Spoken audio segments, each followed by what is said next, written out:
Assalamualaikum warahmatullahi wabarakatuh.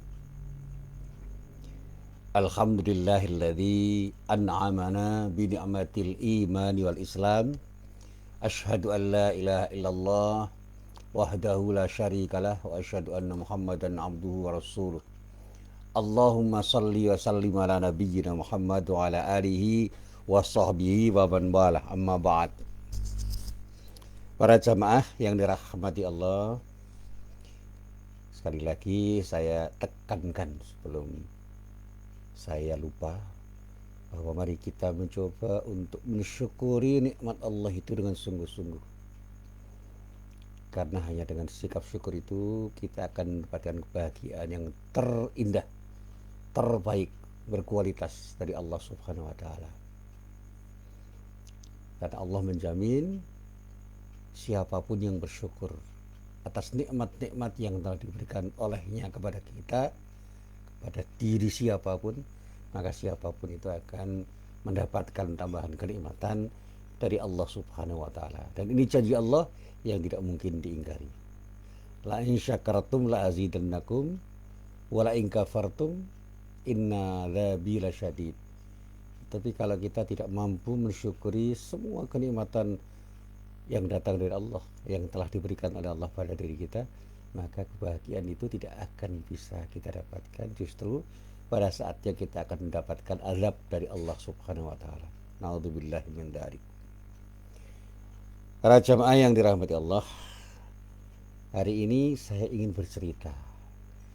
Tetapi tidak hanya sekedar cerita, tetapi cerita yang betul-betul mengandung ibrah.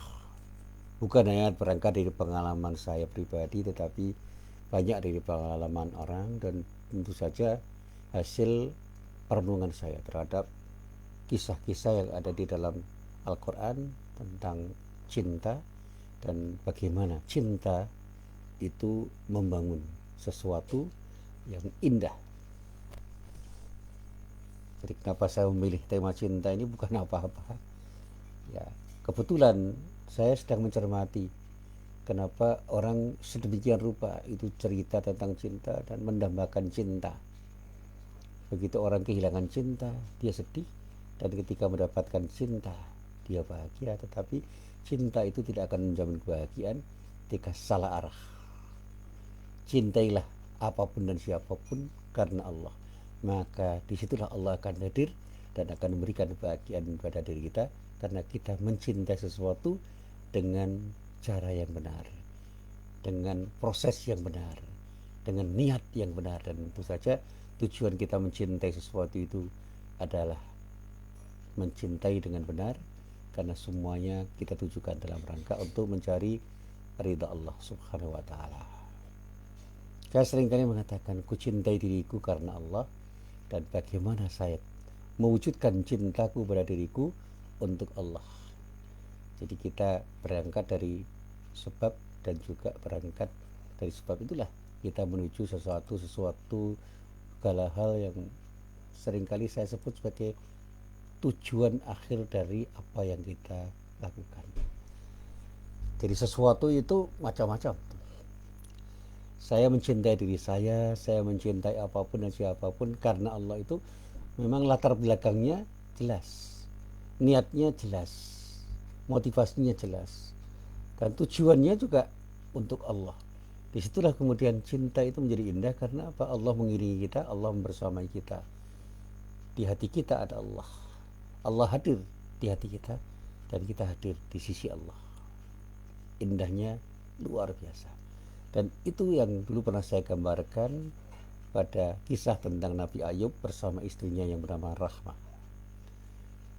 Nabi Ayub mencintai istrinya, dan istrinya pun mencintai Nabi Ayub, dan semuanya itu dilakukan karena Allah. Sehingga ketika Nabi Ayub sakit pun istrinya masih mencintai Nabi Ayub, karena dia tahu bahwa ini adalah ujian dari Allah, untuk bukan membuktikan cintanya karena Allah, karena semuanya dilakukan untuk mendapatkan ridha Allah. Ketika semua orang itu menghindar untuk tidak bertemu dengan Nabi Ayub karena Nabi Ayub sudah dianggap sebagai manusia yang tidak bermakna, disitulah Rahmah istrinya hadir. Betapa indah kita cinta itu hadir di saat kita membutuhkan. Dan Nabi Ayub membangun cinta dengan cinta yang tulus pada istrinya, dan pada saat Nabi Ayub sembuh dari sakitnya dan kemudian kembali menjadi berjaya, ditunjukkan cintanya dengan memberikan yang terbaik pada istrinya, dan semuanya itu diberikan karena dan untuk Allah. Karena Allah dan untuk Allah. Jadi niatnya karena Allah, dan tujuan cinta yang ada pada diri Nabi Ayub bagi istrinya, untuk istrinya itu benar-benar ditujukan dalam rangka untuk mencari ridha Allah, sehingga Nabi Ayub bisa memberikan sesuatu yang terbaik pada istrinya karena dan untuk Allah, dan istrinya juga memberikan sesuatu yang terbaik kepada Nabi Ayub karena dan untuk Allah. Disitulah indahnya cinta. Nah, para jamaah yang dirahmati Allah, ada satu ayat yang seringkali saya jadikan sebagai pijakan untuk bercerita, untuk berkisah tentang cinta, yaitu ayat yang terdapat di dalam surah Ali Imran, tepatnya pada ayat 31. A'udzu billahi minasyaitonir rajim. Qul in kuntum tuhibbunallaha fattabi'uni yuhibbukumullahu wa yaghfir lakum dzunubakum. Allahu ghafurur rahim. Katakanlah ya Muhammad, jika kamu benar-benar mencintai Allah, ikutilah aku. Niscaya Allah akan mengasihi dan mengampuni dosa-dosamu. Allah Maha Pengampun lagi Maha Penyayang. Rangkaian kata di dalam kalimat yang ada di dalam ayat ini sangat indah. Allah menyatakan dengan perintah kepada Nabi Muhammad sallallahu alaihi wasallam. Perintahnya jelas, "Qul," katakan ya Muhammad, pada siapapun, kepada umatmu, pada siapapun yang mau mendengar kata-katamu. Katakan dengan sejujur-jujurnya, in kuntum tuhibbunallah, jika kamu, hai umatku, benar-benar mencintai Allah, buktikan cintamu dengan cara mengikuti apa yang kulakukan ketika aku mencintai Allah. Buktikan cintamu seperti kubuktikan cintaku ketika aku mencintai Allah. Kira-kira seperti itulah ucapan Nabi Muhammad SAW. Beritibak kepada Rasulullah itu adalah meneladani Rasulullah. Dan ketika kita berhasil meneladani Rasulullah, ketika Rasulullah mencintai Allah, disitulah kita akan bisa berharap Allah akan mencintai diri kita, mengasihi diri kita, menyayangi diri kita seperti ketika Allah mencintai, mengasihi dan menyayangi Nabi Muhammad SAW. Dengan cintanya Rasulullah mendapatkan sesuatu yang terbaik dari Allah. Dan tentu saja Allah menjamin Allah akan mengampuni dosa-dosa kita. Dosa kita yang telah lalu akan diampuni, terhapus, dan kita dijamin untuk dipelihara dari kemungkinan melakukan dosa-dosa di kemudian hari.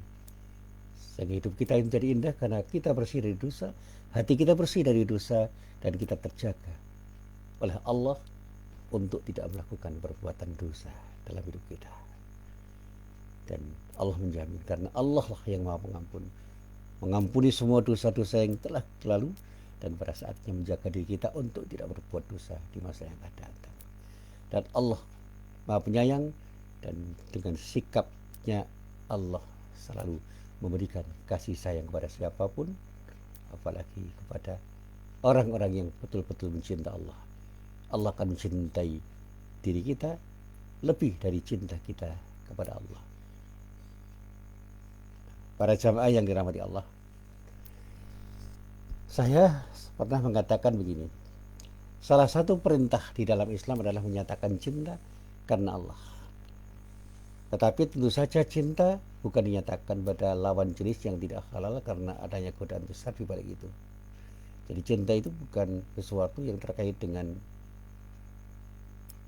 pembiaran syahwat kita untuk melakukan apapun yang ingin kita lakukan, terutama ketika kita bicara cinta antara laki-laki dan wanita, sehingga secara timbal balik wanita dan laki-laki itu seringkali lupa untuk bercinta karena Allah karena didorong oleh keinginan syahwatnya yang tidak terkendali.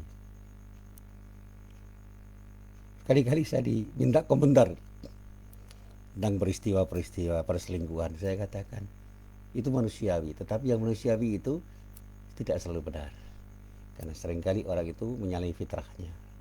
Seringkali orang itu tidak berbuat sesuatu menurut kata hatinya.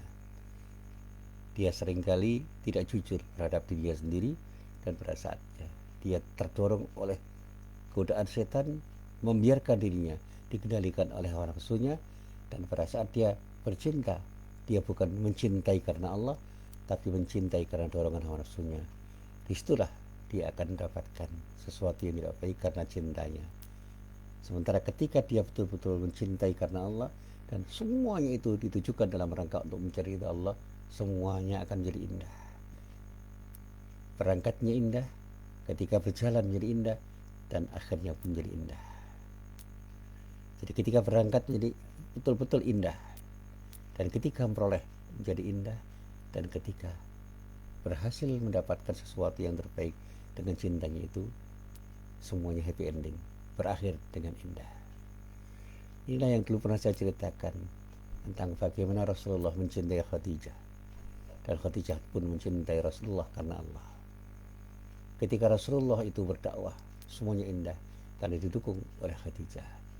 Dan bahkan ketika Khadijah meninggal, Rasulullah merasa tidak punya ganti, tidak ada yang bisa menggantikan Khadijah di hatinya. Meskipun kemudian dia beristri dengan istri-istri yang salihah, tetapi tidak ada satupun istrinya yang menurut para penulis yang saya baca bisa menggantikan posisi Khadijah. Bahkan satu saat ada cerita istri-istrinya itu cemburu karena Rasulullah banyak bercerita tentang kebaikan Khadijah, yang cerita itu ternyata menyinggung perasaan istrinya. Itu manusiawi. Tetapi Rasulullah tidak bermaksud untuk melecehkan, tapi Rasulullah ingin istri-istrinya itu betul-betul mencontoh pribadi Khadijah, seorang istri yang betul-betul mencintai Rasulullah karena Allah, dan Rasulullah pun mencintai Khadijah karena Allah. Perpaduan yang sangat indah. Di ketika Khadijah meninggal, Rasulullah masih mencintai istrinya, dan bahkan di ketika istrinya meninggal, seperti apa kata Habibie pada satu saat tentang istrinya Ainun Habibie, dia katakan, secara fisik Ainun sudah tidak ada di sampingku, tapi di hatiku masih ada Ainun, sehingga ketika aku berziarah kubur, aku masih melihat Ainun dengan mata hatiku, bukan dengan mata kepalaku. Dan itulah arti cinta, ketika kita cintai sesuatu benar-benar karena Allah, dan semuanya kita tujukan dalam rangka untuk mencari ridha Allah. Ada bayang-bayang kehidupan yang indah, dan pada saatnya kita pun merasakan semuanya menjadi indah karena Allah menciptakan keindahan dengan cinta kita kepada siapapun dan apapun karenanya. Para jamaah yang dirahmati Allah, ada sebuah hadis yang dulu pernah saya sampaikan. Sebuah hadis yang ada di dalam kitab Sahih Bukhari, di mana ketika itu dikatakan Rasulullah itu bersabda.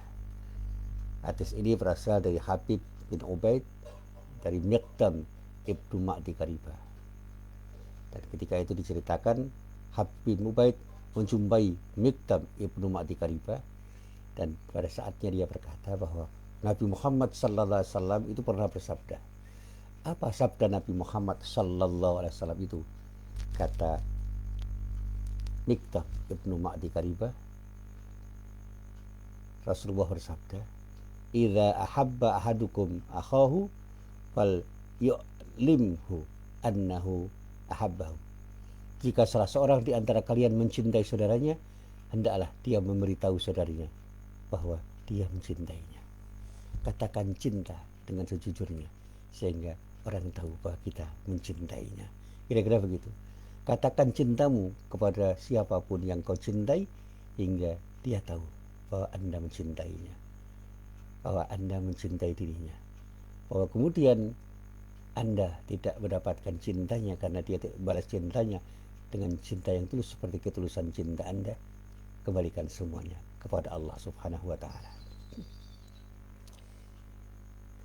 Ada sebuah riwayat lagi dari Mujahid.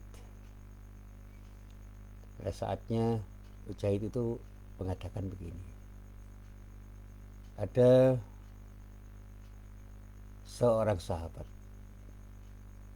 yang menjumpai Rasulullah sallallahu alaihi wasallam. Dan ternyata pada saat itu ia dikatakan oleh Mujahid. Ia memegang pundakku dari belakang dan berkata, "Sungguh saya mencintaimu." Lalu dia berkata, "Semoga Allah yang membuatmu mencintaiku turut mencintaimu."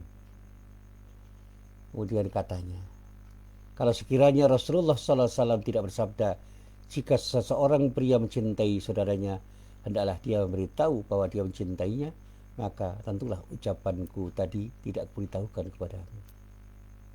Lalu dia menyodorkan sebuah lamaran kepadaku sambil berkata, "Kami memiliki seorang budak perempuan. Perempuan itu buta sebelah matanya. Dan silahkan engkau mengambilnya." Ini sebuah hadis yang ada di dalam Adabul Mufrad, sebuah kitab hadis yang disusun oleh Imam Bukhari. Saya katakan bahwa ketika kita itu mencintai seseorang, katakan cinta kita kepada dia dengan setulus hati, dan biarlah dia menanggapi apa yang kau katakan tanpa kau paksa untuk mengatakan sesuatu menurut apa yang ingin kau katakan. Biarlah hatinya mengatakan sesuatu seperti ketika hatimu mengatakan sesuatu dengan lisanmu, sehingga apapun yang dia katakan adalah sesuatu yang benar-benar muncul, tumbuh dari lubuk hatinya. Inilah ajaran Islam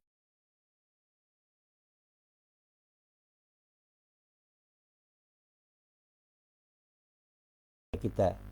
Itu karena Allah, maka ungkapkanlah cinta itu dengan mengatakan inni uhibbuk atau inni uhibbuk fillah. Aku mencintaimu atau aku mencintaimu karena Allah, untuk Allah, dan aku benar-benar akan mencintaimu dengan cinta yang betul-betul aku berikan dengan ketulusan hatiku, karena aku tahu bahwa Allah selalu hadir di dalam hatiku dan aku ingin selalu hadir di sisinya. Lalu ketika saudaranya mendengar, maka balaslah dengan mengucapkan, ahabbakallahu alladzi ahbabtani lahu. Semoga Allah yang membuatmu mencintaiku ikut mencintaimu.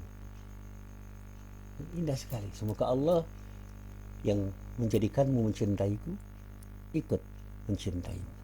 Jadi ketika kita mencintai seseorang, hadirkan Allah untuk mencintai diri kita dengan cinta yang menjadikan diri kita benar-benar mencintai orang yang kita cintai. Dan Allah pun mencintai orang yang kita cintai karena kita mencintai karena Allah. Dan inilah yang menunjukkan sesuatu bahwa ketika kita mengatakan cinta, hendaknya cinta yang kita katakan benar-benar kita katakan karena Allah.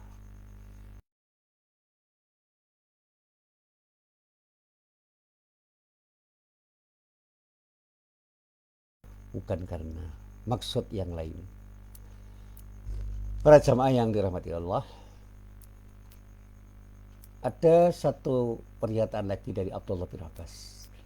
Dia mengatakan, siapa yang mencintai dan membenci karena Allah, berteman dan memusuhi karena Allah, sesungguhnya pertolongan Allah itu akan diperoleh dengan demikian itu. Seorang hamba tidak akan bisa merasakan kenikmatan, utamanya kenikmatan iman, walaupun banyak melaksanakan sholat, melaksanakan puasa sampai dirinya berbuat seperti itu. Karena ketika dia itu melaksanakan sholat dan puasa, dia harus melaksanakan puasa dan sholatnya itu karena Allah, karena cintanya kepada Allah, sehingga sholatnya dan puasanya itu betul-betul dia rasakan sebagai sebuah kenikmatan karena semua itu dilakukan karena cintanya kepada Allah. Sungguh kebanyakan persahabatan seorang itu hanya dilandaskan karena kepentingan dunia, dan pada saatnya orang akan lupa pada siapapun yang menjadi sahabatnya karena dunia seisinya itu hilang dari dirinya dan sahabatnya. Kalau kita mencintai seseorang karena dunia, di ketika dunia seisinya itu hilang, maka persahabatan kita itu akan hilang. Berbeda ketika persahabatan kita itu kita landaskan karena Allah. Allah tidak akan pernah hilang, tidak akan pernah meninggalkan diri kita. Dan pada saat Allah hadir, disitulah kita bisa merasakan indahnya persahabatan itu karena Allah membersamai persahabatan kita. Nah, persahabatan seperti itulah yang insya Allah akan memberi manfaat pada diri kita. Sementara persahabatan yang dilandaskan pada kepentingan dunia tidak akan bisa kita rasakan manfaatannya ketika dunia yang kita harapkan tidak hadir dan tidak kita peroleh karena persahabatan itu. Di dalam dunia politik banyak sekali seorang sahabat yang tiba-tiba saling membenci karena sahabatnya tidak bisa memberikan kenikmatan dunia pada dirinya. Dan dia pun bisa ditinggalkan oleh sahabatnya karena dia tidak bisa memberikan kenikmatan duniawi pada sahabatnya. Suami istri pun begitu. Suami istri yang mencintai karena dunia, maka ketika seorang suami tidak mendapatkan dunia yang diharapkan dari istrinya, dia akan meninggalkan dan melupakan istrinya. Demikian juga istrinya akan meninggalkan suaminya karena suaminya tidak bisa memberikan kenikmatan duniawi pada dirinya. Tetapi sekali lagi, ketika seorang suami dan seorang istri mencintai karena Allah, maka dia akan terus mencintai satu sama lain karena Allah akan selalu hadir memberikan cintanya kepada mereka dan menyertai mereka untuk saling mencintai. Inilah yang bisa saya baca dari kitab Tauhid karya Syekh Muhammad At-Tamimi. Ada juga ungkapan dari Hasan Al-Basri. Sesungguhnya hamba yang dicintai di sisi Allah adalah yang mencintai Allah melalui hambanya dan mencintai hambanya karena Allah. Di muka bumi ia pun memberi nasihat pada yang lain. Inna ahabba ibadillah ilallah alladina yuhibbuna Allah ila ibadih wa yuhibbuna ibadallah ilallah wa yas'auna fil ard bin nasihah. Sekali lagi, sesungguhnya hamba yang betul-betul dicintai di sisi Allah adalah yang mencintai Allah melalui hambanya dan mencintai hamba Allah karena Allah. Di muka bumi ia pun memberi nasihat pada orang lain untuk bisa mencintai karena Allah, sehingga dia akan mendapat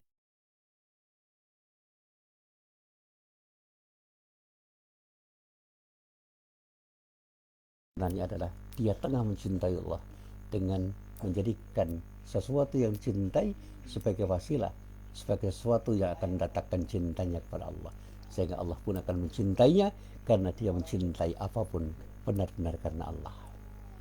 Inilah apa yang sering kali saya kemukakan di dalam pengajian saya. Lalu apa yang perlu saya sampaikan dalam pengajian ini dalam sebuah kesimpulan yang penting? Marilah kita belajar untuk mencintai satu sama lain karena Allah.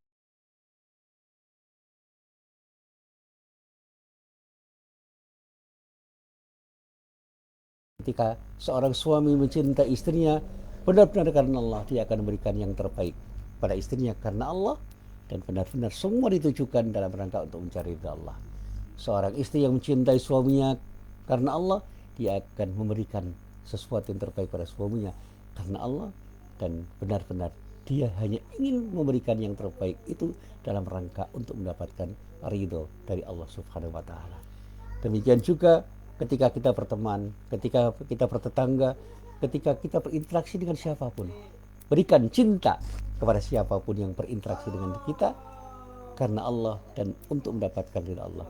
Insya Allah mereka pun akan hadir untuk mencintai kita karena Allah dan mencintai kita dalam rangka untuk mendapatkan ridha Allah, dan pada akhirnya insya Allah Allah akan membersamai kita, dan pada saat Allah membersamai kita, kita akan merasakan indahnya cinta karena Allah akan memberikan cintanya pada kita, dan pada saat Allah memberikan cintanya pada kita, kita akan merasakan betapa hebat arti cinta itu ketika hadir pada diri kita, karena kita akan mendapatkan sesuatu yang sangat indah. Dengan cinta itu, karena cinta itu akan memberikan kebahagiaan pada diri kita karena Allah. Inilah apa yang bisa saya sampaikan pada pengajian pagi hari ini, mudah-mudahan bermanfaat. Billahi taufiq wal hidayah. Assalamualaikum warahmatullahi wabarakatuh. Waalaikumsalam warahmatullahi wabarakatuh. Akom Ustaz, apa?